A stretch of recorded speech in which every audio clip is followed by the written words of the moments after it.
మన సమాజం ఎటుపోతుంది, ప్రపంచం ఎటుపోతుంది ఎవరికి తెలియట్లేదు. చాలా సంఘటనలు మనం చూస్తూనే ఉంటాం.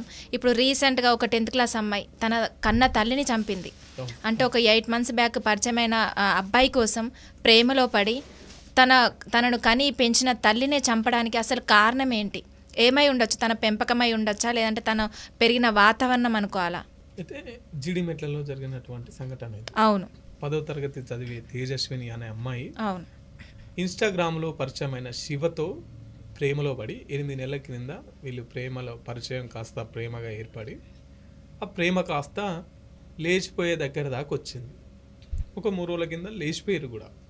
లేచిపోతే సొంత తల్లి కదా, బిడ్డ లేచిపోతే సమాజం ఏమంటది? తర్వాత అబ్బాయి ఆ బిడ్డను పోషించగలుగుతాడా? అబ్బాయి క్యారెక్టర్ ఏంటి? అబ్బాయి యొక్క బ్యాక్గ్రౌండ్ ఏంటి? ఇవన్నీ తెలియకుండా ఏ తల్లి తన బిడ్డను వదులుకోలేదు కదా. అవును. సో ఇవన్నీ సంఘటనల నేపథ్యంలో అసలు ఏమైంది, ఎట్లా అయింది అని చెప్పేసి నా బిడ్డ నా దగ్గరికి వస్తే తెలుస్తుంది అని చెప్పేసి ఈ మెల్లి నల్గొండలో అక్కడ ఎవరి దగ్గరికి అయితే శివానే ఆ అబ్బాయి దగ్గరికి అయితే వెళ్ళిపోయి 3 రోజులు అయిందో అక్కడికి వెళ్ళి కేసు పెట్టి పోలీసులతో మాట్లాడి తీసుకొని ఇంటికి వచ్చింది. ఇంటికి వచ్చిన తర్వాత బిడ్డ నువ్వు 10వ తరగతికి ఇప్పటికే ప్రేమ వద్దు, నువ్వు మైనర్, నీ భవిష్యత్తు చాలా ఉంది, ఇంకా నువ్వు మంచిగా చదువుకో, మంచిగా ఎదిగితే ఇటువంటి అబ్బాయిలు చాలామంది వస్తారు.